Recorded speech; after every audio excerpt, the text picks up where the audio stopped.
servetien.ch. Il y a des clubs qui ont des traditions. Manchester United, le Real de Madrid, le FC Servette FC déjà, parce qu'il y a beaucoup de gens qui disent FC Servette, mais... Merci beaucoup Anthony, vous laissez aller au vestiaire. Voilà ce qu'on pouvait dire ici depuis les Charmières. Camarades servétiens, camarades servétiennes, bonsoir, bonjour. Bienvenue dans ce nouveau podcast de servetien.ch.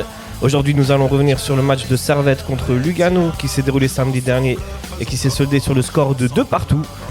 Nous analyserons ensuite les tops et les flops. Nous allons nous projeter vers le futur et nous allons nous demander quel résultat peut-on obtenir contre IB. Et enfin, nous allons débattre des objectifs pour le reste du championnat pour le Servette FC. Servette, peut-il jouer le titre ? Avec moi aujourd'hui, Nil Hassan. Salut Nil Hassan. Salut. Ça va bien ? Ouais, ça va. On est en forme. On est en forme, ouais. Malgré le match nul, on est en forme, on reste en forme. Ouais. Ça fait plaisir. Et à ma droite, Gab, comment tu vas ? Salut, ça va très bien et toi ? Ça va bien ? En forme ? Toujours en forme. Toujours. Ça fait plaisir. Alors c'est parti. Donc nous allons revenir sur ce match qui s'est déroulé samedi et on va d'abord regarder les compos. Donc Gaguerre a aligné la même équipe que contre Saint-Gall la semaine dernière, c'est-à-dire au but Frick. En défense centrale, Vouillot et Rouillet. À droite, Diallo, à gauche, Clichy. Au milieu, Doulin, Konya et Foulke. Et en attaque sur côté gauche, Koutessa. À droite, Stevanovic. Et en numéro 9, Fofana. Gab, qu'est-ce que t'en penses ? Quelque chose à dire sur cette compo ? Bah écoute, c'est une compo qui me plaît. Enfin, déjà, lors du dernier match, ça m'avait déjà assez bien plu. Moi, je voulais juste inverser de base Fluquier et puis écouter ça. Après, je suis quand même content des choix avec ce qu'on a comme effectif actuellement, en comptant les blessés, etc. C'est quand même un bon 11 de départ. J'étais satisfait des matchs précédents, donc je ne me voyais pas pourquoi ça n'allait pas être un bon match. Ok, et toi Niassan, quelque chose à redire sur cette compo ? Il n'y avait pas de surprise. C'était juste peut-être avant le match, on n'avait pas la dernière analyse, on pensait que Doulin serait suspendu, mais finalement il n'a pas eu de erreur de ma part. Du coup, il n'a pas eu de problème à ce niveau-là. Après, je rejoins l'avis de Gab. Peut-être que j'aurais préféré voir goûter ça en 10. Voir ça plutôt en 10. Hein, ouais. Voir ce que ça allait donner, quoi. Ouais. Mais sinon, pas de surprise. Composition, ça a marché à Saint-Gall, ça a marché à Getse. Du coup, pas déçu. Un classique. D'ailleurs, Servette va rentrer pied au plancher dans ce match. Ça va démarrer très fort dès la deuxième minute. Une grosse occasion avec une double frappe de Koutessa qui va ensuite amener un corner, qui va amener le premier but de Rouillet. Et grosso modo, Servette a dominé les 30 premières minutes. Est-ce qu'on voudrait pas voir Servette jouer tout le temps comme ça, les gars ? Bah là c'était particulier. Déjà le scénario du match, on m'aurait dit ça avant le match, j'aurais pas cru. Je m'attendais à voir un match ennuyant, très peu de buts, pas de rapidité. En fait, c'était absolument pas ça. On a vu 2 buts servétiens avant la 30e minute, très surprenant. Et après, je ne sais pas ce qui s'est passé. L'équipe servétienne s'est repliée en arrière et puis on a laissé Lugano faire le jeu. Et on peut même s'estimer heureux d'avoir eu le match nul parce que Lugano, ils ont eu 4 fois touché la latte, poteau, les montants de Servette. Franchement, on s'en sort bien, quoi. En 15 minutes, quoi. En 15 minutes, ouais. Et pour toi, Gab, que penses-tu de cette première demi-heure servétienne ? Grosse demi-heure de la part des Grenats. Franchement, je pense que ça a fait plaisir. Ça a fait plaisir, surtout au stade, un samedi soir, de voir l'équipe comme ça. Après, ces 30 minutes, ça a été un poil plus compliqué, mais en tout cas, les 30 premières minutes ont fait du bien, nous ont montré qu'on méritait peut-être cette deuxième place au classement, justement, et qu'on avait des joueurs de qualité.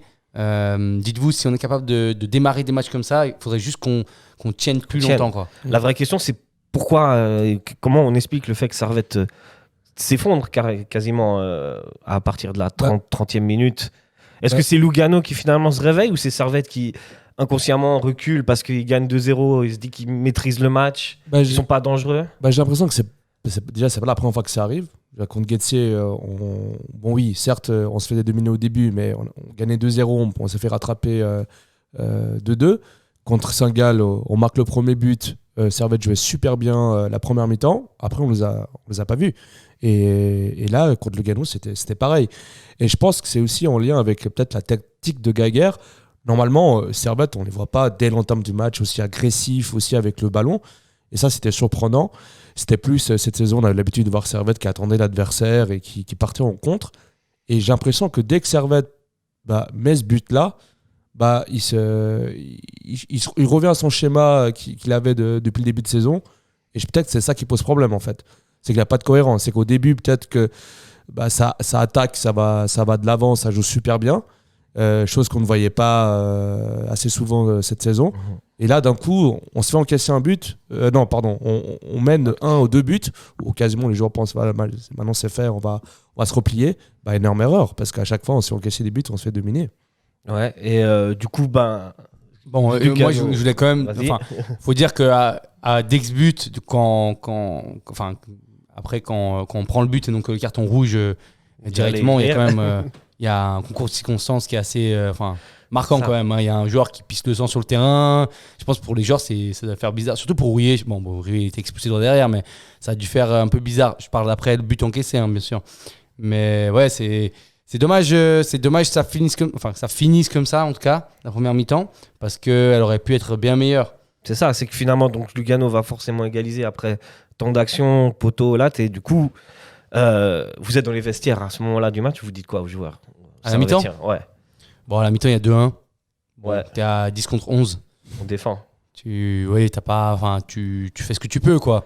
Surtout Servette, c'est une équipe qui est habituée à faire le jeu, à jouer, à attaquer.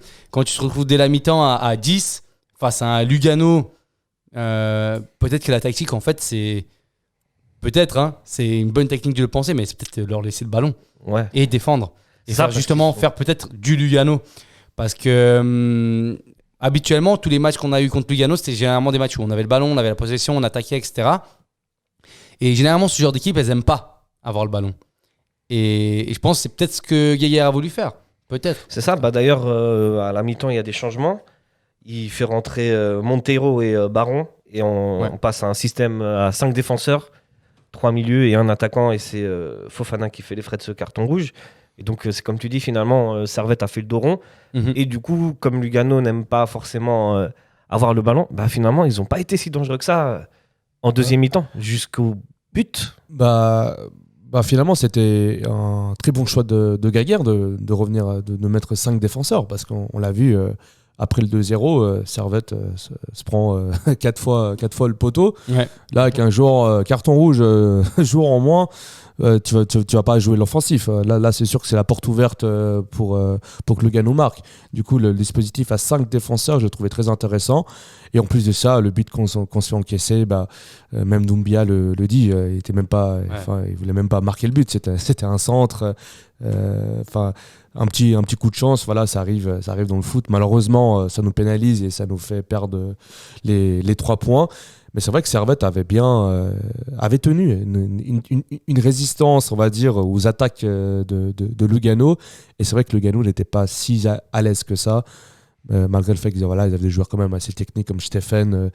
Ils avaient quand même des bons joueurs de Super League. Ouais, non, mais je trouve que la tactique en soi de Geiger, c'est vrai que je suis souvent là à critiquer ce qu'il fait, souvent les compos, les choix durant le match, etc. Mais là, en soi, pour moi, le choix était juste, même si je déteste me dire qu'on va défendre le match. Mais en soi, pour moi, s'il a réfléchi de cette façon et il s'est dit ok, Lugano, normalement, c'est une équipe qui défend, cette fois, on va faire du Lugano, on va leur laisser le ballon parce qu'ils n'ont pas l'habitude.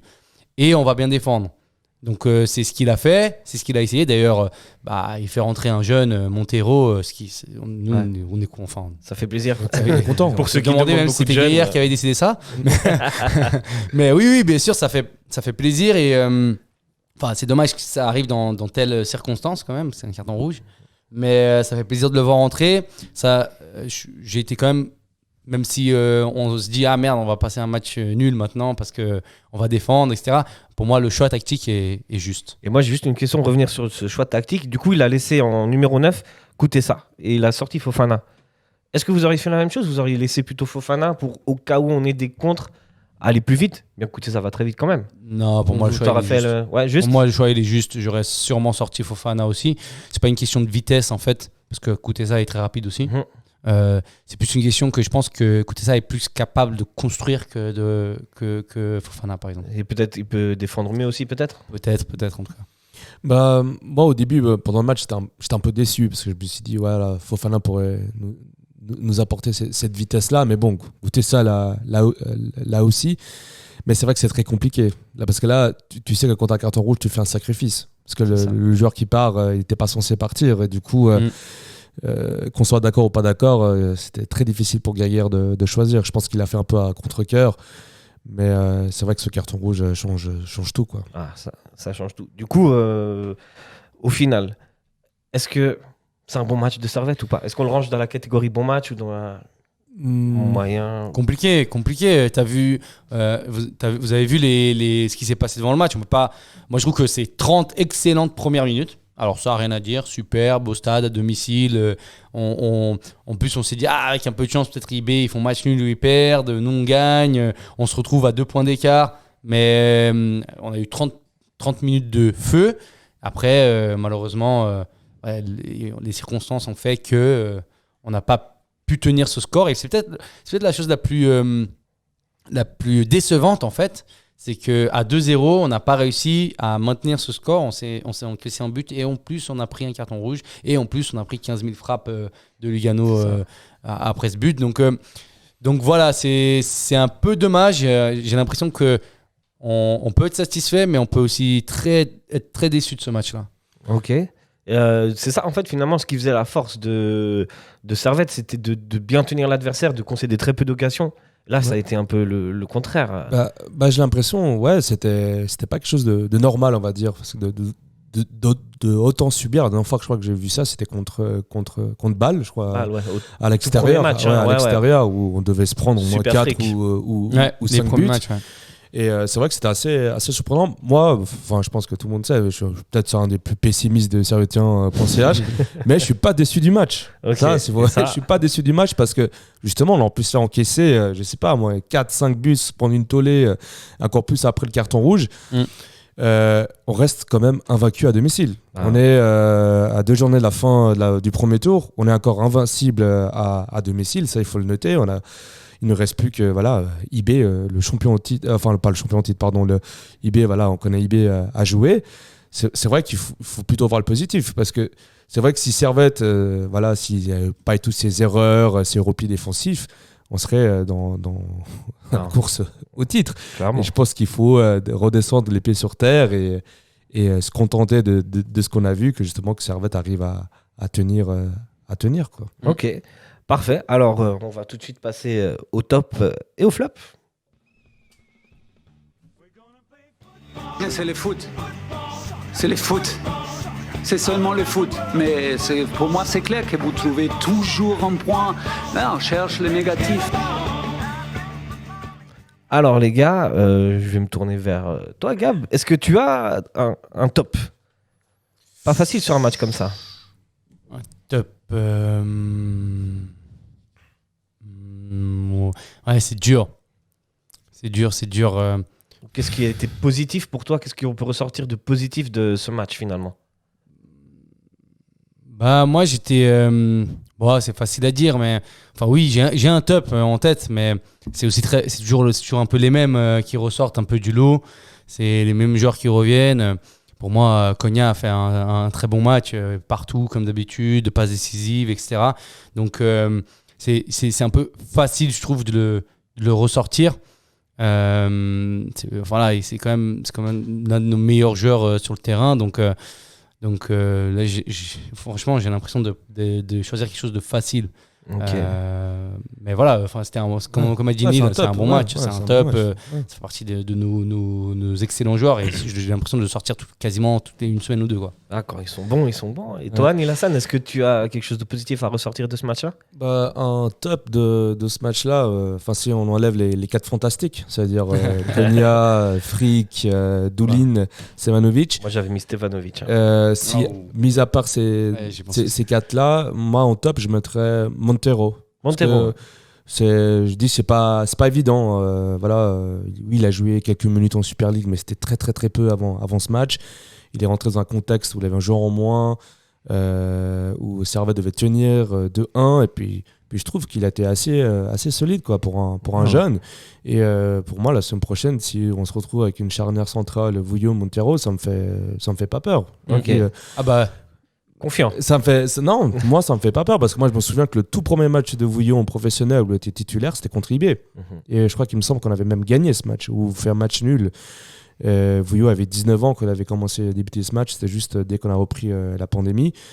Après, voilà, ce qui est dommage, malheureusement pour Montero, il lui reste plus que quelques mois de contrat. Du coup, je pense qu'il risque de partir à la fin de la saison. Mais je pense que ce joueur aurait pu mériter un peu plus de temps de jeu. Ouais. Mais ouais, pour moi, c'est mon top. Tu penses qu'il reste pas? Non, je pense qu'il part. Déjà, il a beaucoup de clubs. Il est d'origine portugaise. Il joue avec la sélection portugaise. Il a des clubs Sporting, Braga, des clubs qui sont très intéressés par lui. Et puis je pense que voilà, pour un joueur d'origine portugaise, un club portugais qui vient vers toi, alors que Servette ne fait pas jouer tant que ça, malheureusement, je pense qu'il va partir, quoi. Ouais, c'est dommage. C'est dommage, parce que on revient toujours sur ce truc de on fait jamais assez jouer les jeunes, ou quel est finalement l'équilibre entre ça, parce qu'en plus quand ils rentrent, ils sont toujours bons, quoi. On avait vu à l'époque avec Imery, même Antunes, maintenant Vouillot, maintenant Montero, même Diaz Patricio qui était rentré lors du match contre Bâle, qui avait été plutôt correct. Donc ouais, c'est dommage. Et est-ce que vous voulez rajouter encore quelque chose de Ouais, moi j'aimerais positif, quand même la même question que j'ai posée à Neil Hassan en début d'émission, avant le début d'émission, en off. C'est vrai ou rouillé? Alors, sachez que Gabriel est vraiment quelqu'un de... alors là, tu me poses une question. C'est vrai, oui. Franchement, c'est compliqué, quoi. Moi, je me lance, rouillé. Ouais, mais moi, c'est compliqué parce que c'est vrai, jusqu'avant sa blessure, voilà, il a fait quoi. Il a fait ses matchs. Il a fait ses matchs, il a fait son travail. Mais... Non, moi, il n'a pas de mais. Après, c'est le problème, c'est que Rouillé aussi, il fait ses matchs. Et pour moi, les deux, si tu dois choisir entre un des deux, allez, Rouillé, quoi, je dirais. Mais vraiment, c'est parce que c'est difficile. Mais... Tu sais, c'est quoi le problème? Le problème, c'est que avec Séverin, on gagne les matchs. Rien à dire, mais pour moi, Rouillé, il est toujours top. En fait, pour moi, les deux sont top. Bien. Non, mais pour moi, Rouillé est meilleur que... Intrinsèquement, pour moi, Rouillé est meilleur que Séverin. Ouais. C'est vrai, il prend pas de risque. Niveau défense, tête, tout. Pour moi, Rouillé est meilleur de base, intrinsèquement, que Séverin. Mais, il y a un mais. C'est que quand il est sorti de l'équipe, à l'année passée parce que on avait une mauvaise phase. Je parle de Rouillé. Donc, on enchaînait des mauvais matchs, etc. Et Guéguerre s'est remis en question, il a changé. C'est l'époque où il change aussi Sautier, qui ne le fait plus jouer, ni rien. Et Rouillé sort un peu du 11 de départ. Là, il revient parce que Séverin est blessé, mais début de saison, pareil. Rouillé n'était pas là. Et depuis que Séverin s'est blessé, on n'a pas non plus fait des matchs gagnés exceptionnels. Donc, pour moi, Rouillé est souvent, et en tout cas un très bon défenseur, meilleur que Séverin. Mais bizarrement, je ne sais pas si c'est une chance, malchance, peu importe. Au final, pour l'instant, quand Rouillé est là, on n'a pas forcément gagné nos matchs. Ouais, mais après, je mets pas. C'est pas vraiment. C'est pas lui le fautif. C'est pas lui le fautif. J'ai pas dit ça. Je dis juste que quand il sort de l'équipe, c'est parce que l'équipe traverse. Et en plus, c'est pas le pire de l'équipe quand il le sort de l'équipe. Après la phase où on perd des matchs, etc. C'est pas lui le fautif non plus. Mais Guéguerre sort Sautier, etc. Rechange un peu son groupe et ça marche. Et là, dernièrement, on a eu une très bonne phase où quand on gagnait, quand on enchaînait les matchs, c'était Séverin le titulaire. Et c'est ça qui est bizarre à dire. C'est tellement paradoxal. Donc, finalement, on est sur des problèmes de riches. C'est que quand on enlève quelqu'un, il y a un autre qui a, finalement, il a la même performance. Il est au même niveau. Je suis totalement d'accord que c'est un problème de riche parce que quand Séverin va revenir de blessure, là, on aura un gros problème de riche. Quand Séverin va revenir de blessure, il va être titulaire, les gars. Faut pas. À voir ce que Rouillé va nous faire jusqu'à son retour. Je pense que Guéguerre est en train de gentiment placer Séverin à ce poste de défenseur central gauche, parce que pour lui, c'est le meilleur à ce poste-là. Sinon, il n'aurait pas mis Séverin. Ok. Et du coup, maintenant, on va passer à la partie désagréable, les flops. Est-ce que vous avez quelque chose de négatif ou quelque chose qui vous a mis à part le carton rouge peut-être? Est-ce qu'il y avait rouge? Oui. Non, moi ça discute. Non, mais moi, se c'est un discute. problème avec la VAR. Il y a rouge. Oui, parce que l'arbitre, il a vu cette faute sur le moment même. Il a donné carton jaune. Il s'est pas laissé impressionner par c'est le sang et tout ça.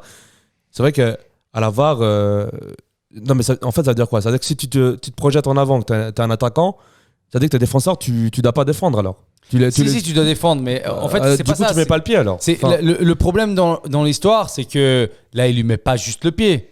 Il lui met le crampon dans la tête. Et malheureusement, oui, quand il y a une tête qui est en jeu, généralement, tu évites de mettre le pied. Et c'est les risques du métier quand tu es défenseur.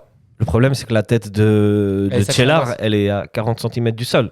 Ouais. Donc, ouais. c'est pas un Mais duel je où comprends, il est je comprends la première décision de l'arbitre qui met un jaune. Pour moi, ça, c'était Et correct. après, il va checker la VAR et il voit le truc et il se dit quand même, je peux pas. Et en fait, le pire, donc comme tu as dit, il a vu la faute, il a mis le carton. Mais il va dans la vidéo et il se dit ah ouais, quand même, je peux pas laisser juste un jaune. Mais ça, justement, c'est ça le problème avec la VAR. C'est que à vitesse réelle, sur le moment, il voit que Rouillet ne fait pas exprès, il voit que la tête du défenseur est à 30 cm de la pelouse. Il se dit, voilà, c'est pas rouge parce que c'est la situation. Mais après, quand il va sur la VAR, il regarde la caméra, puis il voit un ralenti. Mais t'as vu le sang qu'il avait sur la tête? Oui, T'as mais vu oui, j'ai vu le sang. Mais la moitié du crâne ensanglanté. non, mais par exemple, bon. Et il sort, hein. Je sais pas si on se souvient, mais par exemple en 2010, ça fait polémique, mais quand à la finale de la Coupe du Monde, vous avez De Jong qui arrive comme ça, qui fait un truc de kung-fu sur le joueur espagnol. Mais il ne touche pas à la tête. Il ne touche pas la tête. Ouais. Mais là, c'était clairement une faute. Enfin, donc en fait, là, le on voit. problème, C'est vraiment c'est les arbitres en fait. C'est selon l'arbitre. Peut-être un arbitre n'aurait pas sifflé. Peut-être que ça aurait été un autre arbitre à la VAR, il n'aurait pas sifflé. Moi, je pense que du moment que tu blesses gravement quelqu'un, c'est rouge. Bah, Parce ça veut qu'en dire fait, quoi en fait, si tu fais un tacle et que tu lui découpes le tibia en deux et que tu lui pètes les deux os du tibia, oui, tac, bah oui, je suis désolé, c'est même si ton tacle était correct. Par exemple, tu fais un tacle correct, tu chopes le ballon et tu fais ciseaux sur le tibia du mec et il se pète. Bah, le tacle n'est pas correct. Parce que tu fais ciseaux, justement. Non, mais tu le fais pas exprès. Ouais, mais un tacle qui est correct, justement, c'est que le joueur adverse ne Alors, se blesse pas. alors si tu veux, bah non. Donc, Parce en qu'en fait, fait, les gars, il y a ton tacle, juste il peut un être truc. correct, tu touches le ballon et après, bah, il lui pète le tibia, je suis désolé, c'est rouge. donc en fait, c'est que les règles, elles sont pas claires. Est-ce que faudrait pas revoir ça? Bah, Est-ce ouais. qu'il faudrait mettre, dès qu'un joueur est blessé, on met un rouge? Non, mais c'est gravement. Ouais, blessé gravement. Ou dès que. Bah, apparemment, moi. Est-ce qu'il y a une solution finalement? Bah, apparemment, la règle, c'est dès que tu touches l'intégrité d'un joueur physique, qu'elle est mise en danger, c'est rouge. Ah Ok. bon, voilà. C'est ça la règle. Donc C'est ça, la là, règle. Mais donc là, il a eu Donc raison. c'est assez clair. du coup, là, oui, l'intégrité, que ce soit volontaire ou involontaire, voilà, ça a été.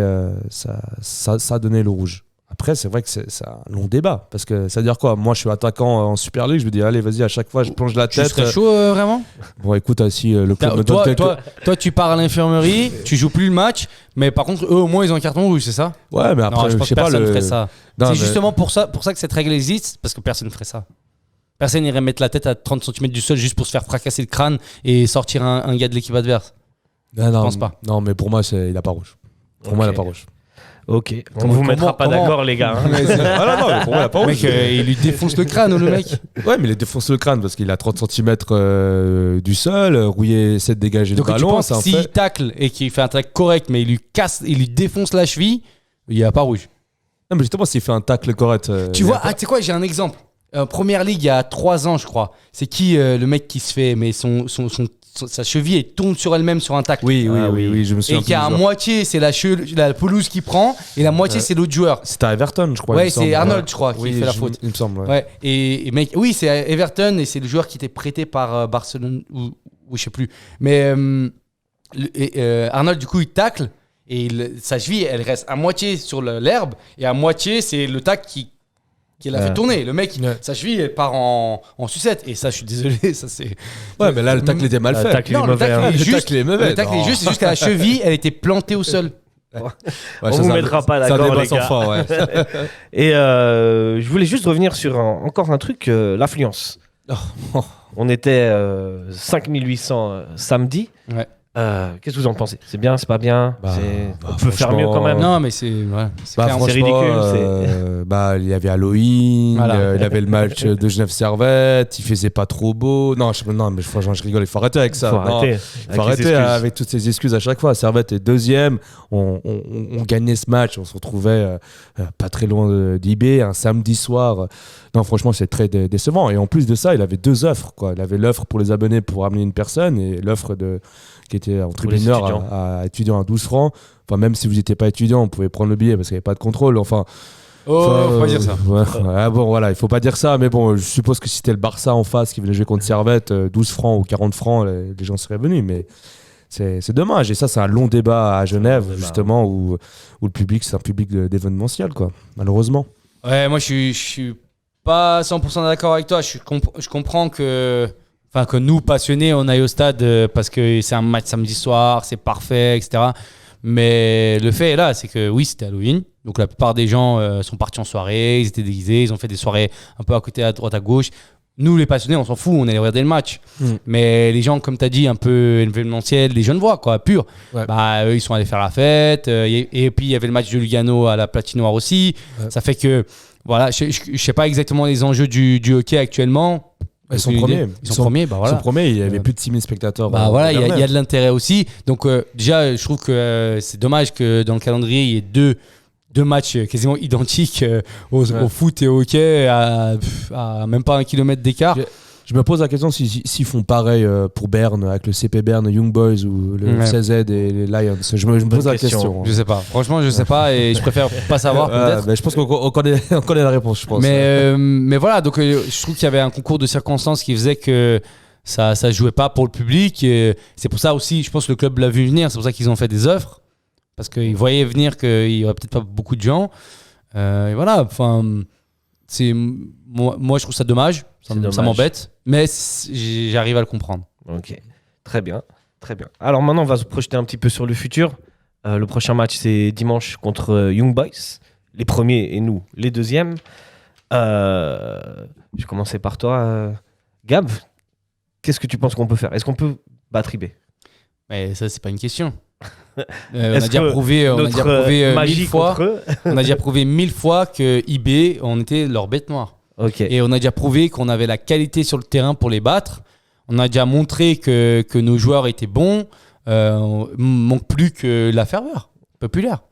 Et moi, je pense que si vous voulez voir un bon match, si vous voulez voir Servette battre l'ex-champion en titre, une grosse équipe, si vous voulez voir Imri pleurer à la fin du match, il faut venir au stade.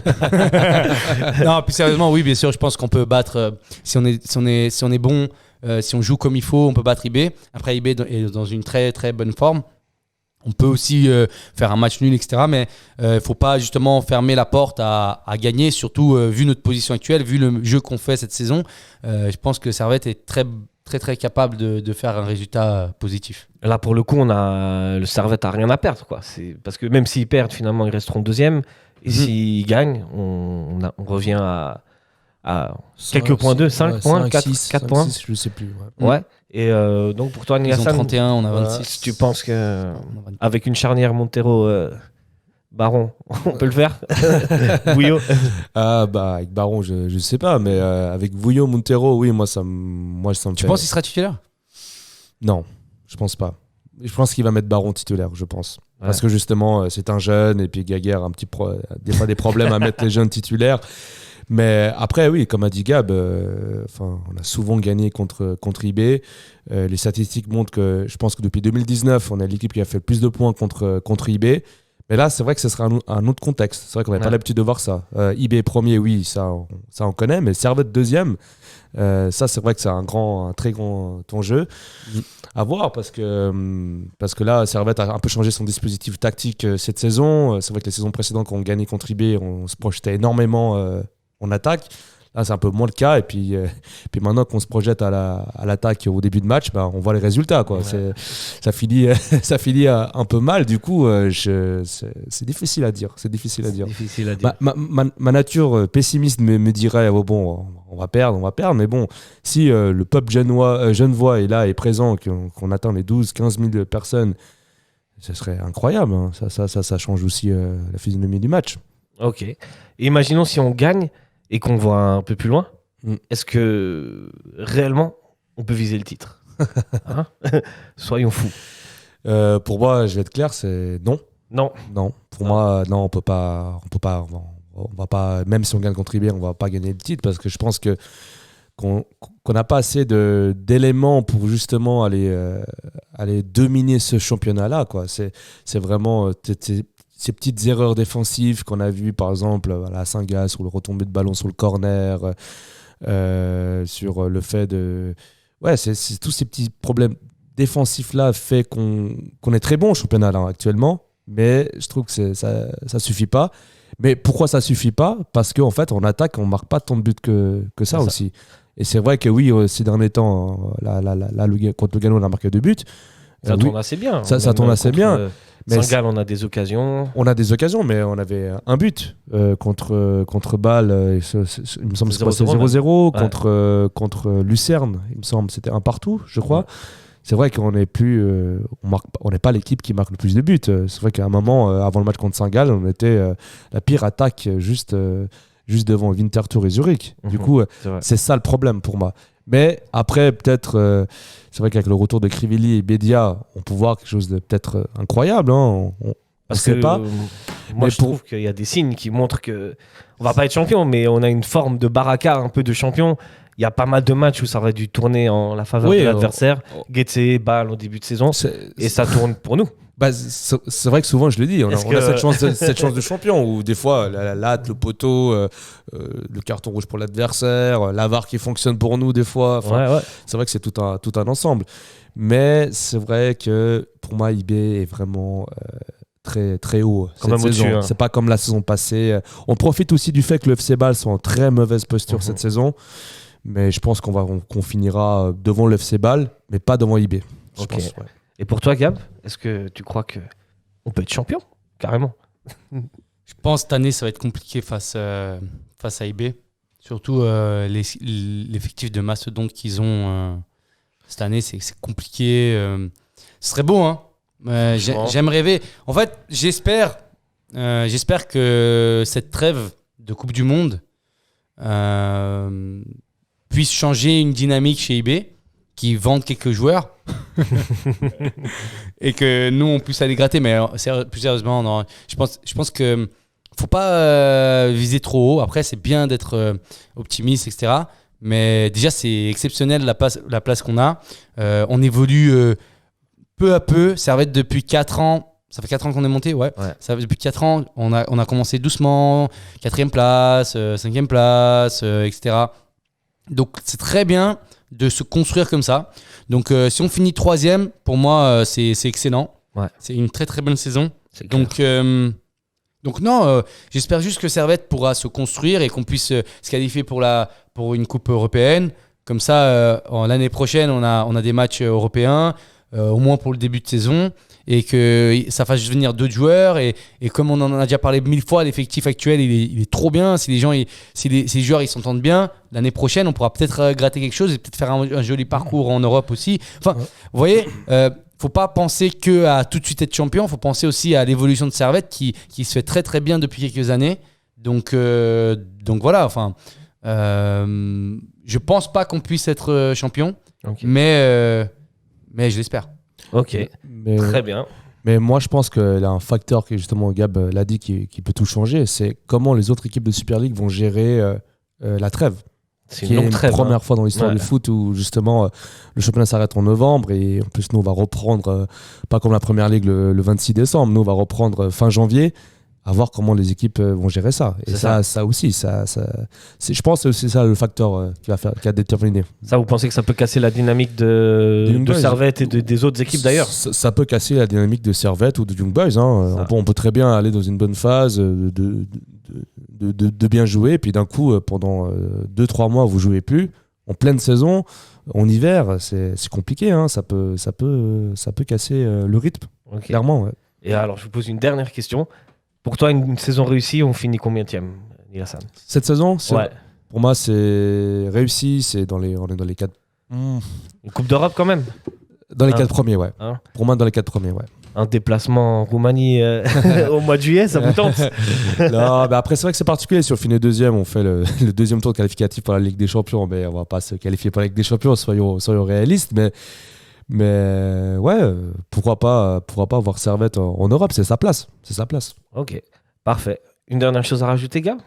Même avis, enfin, je l'ai dit. Tu l'as déjà dit, ouais. Je l'ai déjà dit, mais petit truc, les gars. Si vous vous rappelez bien, l'un des premiers matchs de Vouillot, c'était contre IB. C'est ce qu'il a dit Ouais, avant. ouais. hein. Ouais, comme tu as dit. Ouais. Donc, Montero. Voilà, c'est ce que je dis. C'est ça. Tu vois.